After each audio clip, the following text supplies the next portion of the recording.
Hello, welcome back to my channel Accounting Path. Let's start today video which is based on reconciliation of 2B versus books. आज की video में आप complete आपको Excel के through समझाऊंगा कि आप 2B का और बुक्स की रिकंसिलेशन को कैसे कर सकते हो मंथ एंड में, ताकि आपको आईटीसी की क्लेम उसके मिसमैचेस को आप इजीली फाउंड आउट कर सकें। चलिए स्टार्ट करते हैं आज की वीडियो। सबसे पहले हम लेंगे जीएसटी 2B का डाटा, ठीक है। उसके बाद बुक्स का डाटा, ठीक है। अब ये दोनों लेने के बाद ना मैं अपनी वर्किंग एक्सेल से शुरू कर देता हूँ। और जो जो वीडियो देख रहे हैं ना, बस उसे बेसिक एक्सेल आना चाहिए कि एटलीस्ट वो पाइबट वीलुकअप वगैरह लगा सके। चलिए स्टार्ट करते हैं। सबसे पहले लेना है जीएसटी 2B का डाटा। उसके बाद पाइबट पाइबट में मैंने जीएसटी नंबर प्लीज़ यहाँ पे एक बात ध्यान रखना कि जीएसटी नंबर मैंने 13 डिजिट का लिया हुआ है, क्योंकि थोड़े से प्राइवेसी कंसर्न को लेकर कुछ डाटा ब्रीच ना हो जाए, तो इसलिए प्लीज़ इस चीज़ को इग्नोर करना। उसके बाद मैं ले लेता हूँ जीएसटी 2 में taxable value integrated state wise. सबसे पहले रिकंसिलेशन स्टार्ट कहाँ से होता है? रिकंसिलेशन को कभी भी स्टार्ट करना ना, जब भी आप किसी भी कंपनी में रिकंसिलेशन स्टार्ट करो ना, सबसे पहले आप ग्रुप वाइज स्टार्ट कीजिए। फॉर एग्जाम्पल अगर मैं 2B का रिकंसिलेशन करने जा रहा हूँ ना, तो सबसे पहले मैं रिकंसाइल करूंगा जीएसटी एन वाइज, ठीक है। देन अगर कोई मिसमैसेज मिलता है तो मैं जाऊंगा इनवॉइसेस वाइज, ठीक है। और अगर उसके बाद फिर मैं अपनी आईटीसी की एलिजिबिलिटी चेक करूंगा। सबसे पहले रिकंसिलेशन होगा मेरा जीएसटी वाइज, उसी रिकंसिलेशन को मैं करूंगा आज, ठीक है। उसके बाद डाटे को जैसे मैंने ले लिया पाइबर का, इसको कॉपी पेस्ट, ग्रैंड टोटल को हटा दिया क्योंकि ग्रैंड टोटल ऊपर लिखूंगा। सब टोटल का फार्मूला सब टोटल 9 और आपका एरे, जो भी आपकी रेंज रहेगी। उसके बाद डाटे को थोड़ा सा प्रेजेंटेबल फॉर्म में बना देना, ठीक है। जीएसटी इस यहाँ पे लिख देना हमने 2B का डाटा, ठीक है। बोल्ड कर दिया, थोड़ा सा अच्छा लगेगा, ठीक है। इसको यहाँ पे कर देते हैं, ठीक है। अब सेम मैंने रिकंसाइल करके लाना है बुक्स का डाटा, ठीक है। यहाँ पे लिख दूंगा बुक्स का 2, जो बुक्स में इनपुट आ रहा है, ठीक है। अब एक डाटा सेम डाटा यहाँ पे पड़ा हुआ है, सेम डाटा मैंने 2B से बना के सेम फॉर्मेट में बना लिया, जिसमें मैं लेकर आया taxable value integrated tax, centre tax और स्टेट वाइज टैक्स, ठीक है। 4 कॉलम जो मोस्ट इंपोर्टेंट है। उसके बाद लगाऊंगा वी लुकअप कैसे लगाना है? सबसे पहले जिसको आता है अच्छी बात है, नहीं आता फिर सीख लीजिए, ठीक है। वी लुकअप के लिए सबसे पहले मैं फ्रीज कर लूंगा अपना ए कॉलम, क्योंकि ए कॉलम मैंने आगे तक खींचना है। इसको ए कॉलम को मैंने फ्रीज कर लिया। मेरा लुकअप डाटा मेरे को उठाना है 4 5 6 7, ठीक है। इसको नोट कर लिया मैंने, डाटे को क्या कर दिया फ्रीज। सबसे पहले 4 0 एंटर, ठीक है। नहीं आया कोई बात नहीं। उसके बाद एक वो लगा देना इफ एरर, कि अगर डाटा गलती से भी कुछ रॉन्ग शो करता है तो एटलीस्ट नंबर सही रहे, ठीक है। कि नंबर बिगड़े ना, मेरे को दोबारा वर्किंग ना करनी पड़े। अब इसी डाटे को मैंने यहाँ से लेकर यहाँ तक खींच देना, बट एक चीज़ करनी है, क्योंकि इंटीग्रेटर तो 5th नंबर पे था ना। अगर मैं यहाँ से हूँगा तो ये जो काउंट आएगा 1 2 3 4, ठीक है। 5 नंबर पे आया। कोई भी यहाँ पे क्योंकि एक कॉलम इसमें क्या है, हाइड है। अगर इसको ओपन कर लेता हूँ ना, ये नंबर ऑफ कितने इन्वॉइसेस थे, 5 नंबर पे आ रहा है तो 5 ले लिया। आई का डाटा 5 पे, देन सी का डाटा एस पे 6 पे, और एस का डाटा 7 पे, ठीक है। डाटे को क्या कर दिया, इफ एरर का फार्मूला लगा हुआ है, ठीक है। अब यही सेम चीज़ उठा के मैंने यहाँ पे कर देनी है। इसको कलर और कर लो कोई, ताकि ये इजीली फाइंड आउट हो जाए। अब इसमें कर देना हमने डिफरेंस को भी कलर और दे देते हैं। पर्पस यही रहता है कि कभी कोई डाटा आपके डाटे को भी रिकनसाइल करे ना, तो इजीली फाइंड आउट हो जाए कि आपने वर्किंग कहाँ से की है, ठीक है। उसके बाद मेरे कॉलम को मैं हटा ही देता हूँ, ठीक है। डाटे को इजीली फाइंड आउट करने के लिए मैं क्या कर देता हूँ, बॉर्डर कर देता हूँ। यहाँ पे रिमार्क्स डाल दूंगा कोई भी डिफरेंस अगर आता है तो। अब सम ऑफ टैक्सेबल वैल्यू, सबसे पहले बुक्स वाली जो मेरा डाटा है ना, 2B data minus books data, ठीक है। डिफरेंस दिस, ठीक है। अब यही डिफरेंसेस मैं आगे ले जाता हूँ, यहाँ से लेकर मैंने पूरे नीचे खींच दिए। अब डाटा आ गया मेरे प्रेजेंटेबल फॉर्म में,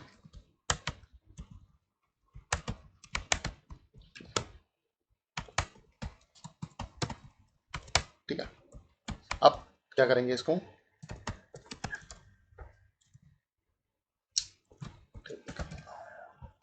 ठीक है। अब यहाँ पे हमें डिफरेंसेस मिले, टैक्सेबल वैल्यू जो दोनों डाटा के डिफरेंस है 76,000 से, उसके बाद आईजीएसटी में डिफरेंस आया 7,000 का, और सीजीएसटी और आईजीएसटी में आया 4,500 ईच। अब इसको फाइंड आउट कैसे करना है, सबसे पहले मैं डाटा मैच करूंगा कि जो मेरा मैच हो गया, सबसे पहले मैं लगाऊंगा कंडीशन फॉर्मेटिंग। कंडीशन फॉर्मेटिंग कैसे लगाऊंगा, अल्ट एच याद कर लीजिए, एल, उसके बाद हाईलाइट्स पे जाके इक्वल टू, अगर मेरा डाटा बिल्कुल मैच है तो उसको मैं कर दूंगा ग्रीन, डन, ठीक है। अगर डाटा मेरा लेस देन जीरो है, यानी कोई फिगर ऐसी है जो एसएस मेरी बुक्स में एसएस है बट यहाँ पे कम है, उसको मैं कर दूंगा येलो, ठीक है, ये पॉइंट आ गया डाटा, ठीक है। अब उसके बाद जो डाटा है, अगर बिटवीन नहीं लूंगा, मैं लूंगा ग्रेटर देन, कि जो डाटा 100 रुपीज से ज़्यादा के डिफरेंसेस है ना, मेरे को उस पर रेड कर दो, ठीक है। और जो डाटा का डिफरेंसेस, ठीक है, टेक्स्ट एट कंटेंट, ठीक है, उसको छोड़ देते हैं, हम इजीली फाइंड आउट कर लेंगे इसको। अब ये वाले डाटे हैं जैसे, इसको तो इग्नोर ही करना। अब ये कौन से वाले हैं, इसको चेक करते हैं। डिफरेंसेस आ गए हमारे, हमें लगाना फिल्टर। सबसे पहले ले लेना हमें कलर वाले, ये पूरे पूरे मैच हो गए, इसको छोड़ के इसमें भी कलर लेकर हमें ग्रीन कलर लेना है, इसको मैच मैच बुक्स, ठीक है। उसके बाद फिल्टर हटाया, फिल्टर हटाने के बाद नोट इन, अब ये वाले रेड वाले डाटे हैं, ये क्या है इसको समझिए, ठीक है, कि मेरी जीएसटी में, यानी जीएसटी के डाटे में इतना अमाउंट आ रहा है, बट ये बुक्स में है ही नहीं डाटा।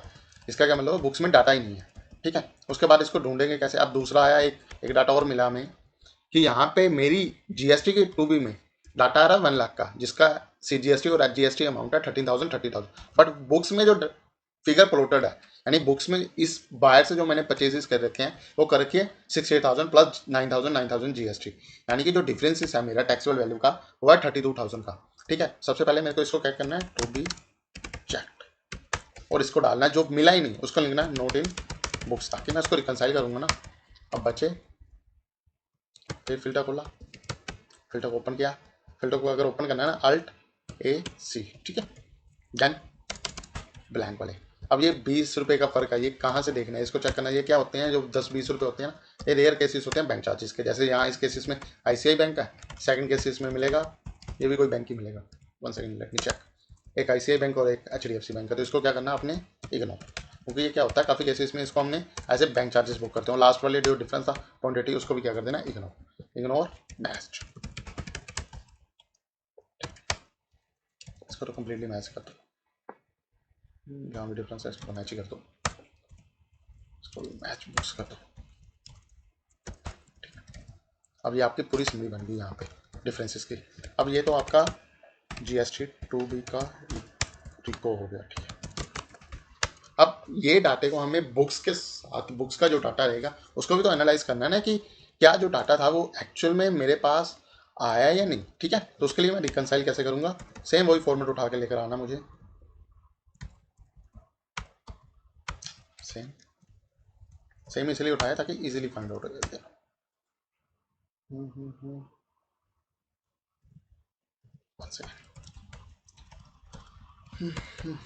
फॉर्मूले भी शायद साथ में उठ रहे हैं तो उसके लिए उसको इग्नोर करना पड़ेगा।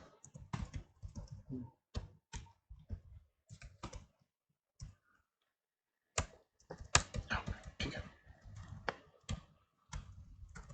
फॉर्मेटिंग, देन हमें ये वाली फॉर्मेटिंग भी उठानी है, तो बार बार मैंने थोड़ी करेंगे, एक बार अगर काम कर लिया है तो फॉर्मेट, ठीक है।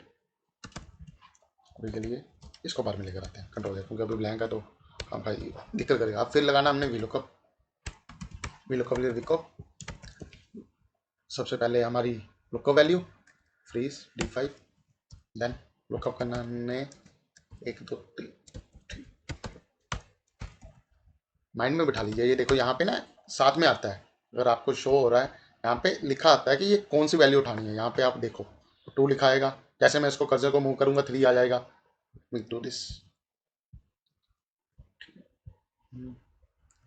3 एंड देन 4 5, ठीक है। सबको क्या कर देना, फ्रीज। सबसे पहले number 2 then 0, 0 for appropriate match, then enter. एक इस एरर का फार्मूला जरूर यूज करिए, आपको काफी हेल्प करेगा at the time of analysis और आपको रिपोर्ट बनाने में। उसके बाद इसी डाटा को मुझे मूव करना है आगे, ठीक है।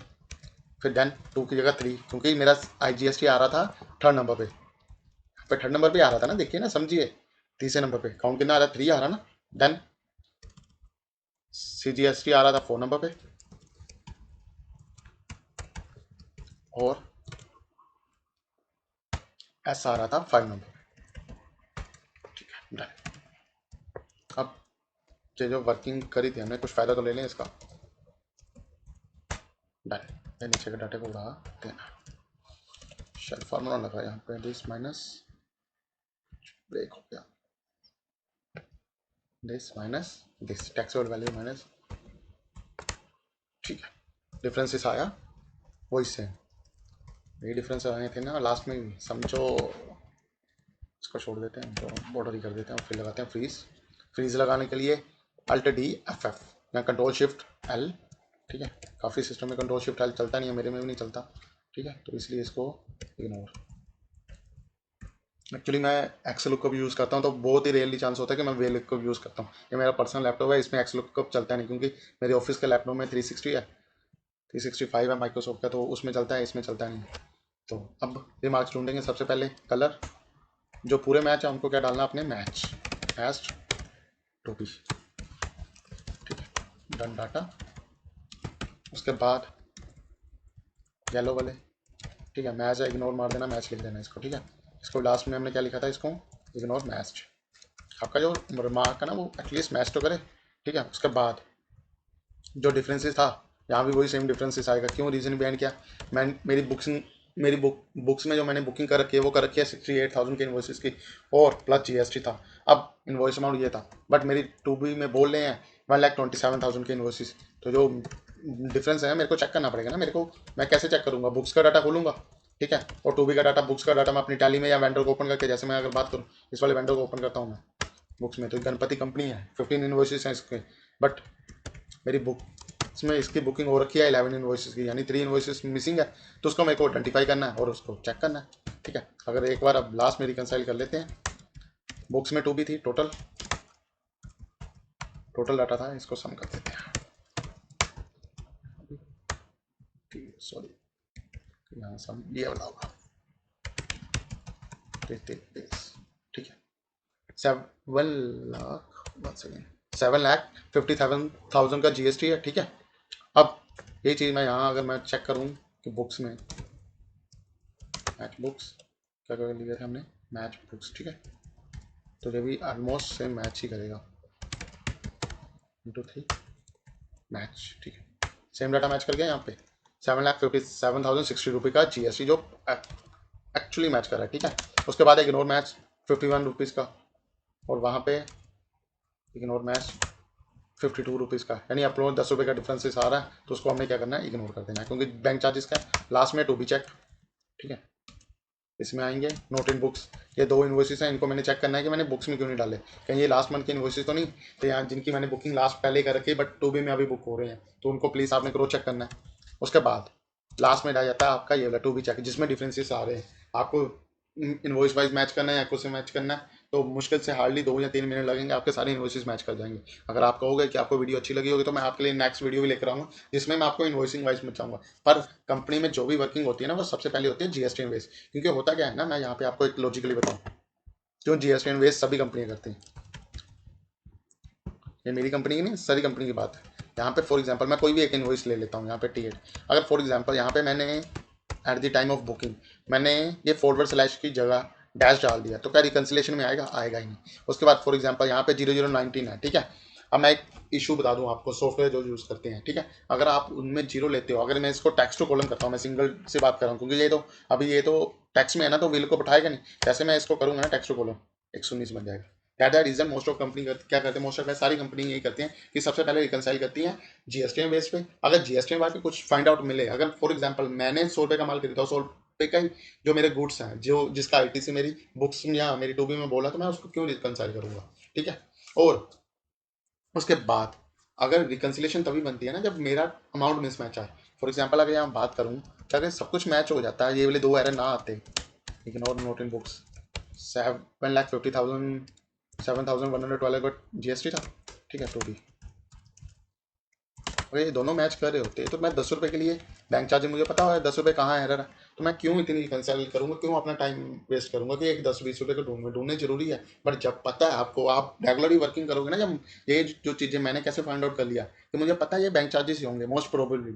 इसके अलावा जो भी 2 वीक की वर्किंग होती है ना हमारे कंपनी में, हम 30 या 2 तारीख तक उसे कंप्लीट कर लेते हैं, और 14 के बाद हम बस एक, आप कह सकते हो, नाम मात्र से हम उसको रिकनसाइल करते हैं ताकि हम आईटीसी के अवेलेबिलिटी चेक कर सकते हैं। अब उसके बाद अगर मैं बात करूं कि टू बी क्यों इंपॉर्टेंट है, टू बी में ना यहाँ पे एक कॉलम आता है आईटीसी अवेलेबिलिटी करके, ये कॉलम, ठीक है, इसमें हमें पता चलता है कि हमें आईटीसी इसका लेना है या नहीं, ठीक है। ये सबसे मोस्ट इंपॉर्टेंट, यहाँ पे 2 कॉलम आते हैं, अगर यहाँ पे नो रहेगा ना तो नो दिखा देगा, उसका आईटीसी आपने क्लेम ही नहीं करना अपनी बुक्स में, ठीक है ना। ये थी आज की वीडियो। अगर आपको वीडियो अच्छी लगी प्लीज़ लाइक करें, शेयर करें और कमेंट करके बताएं कि आपको क्या क्या डाउट्स आते हैं, ताकि मैं नेक्स्ट वीडियो जो आपके लिए लेकर आऊँ उसमें आपकी काफ़ी हेल्प हो सके। Thanks for watching.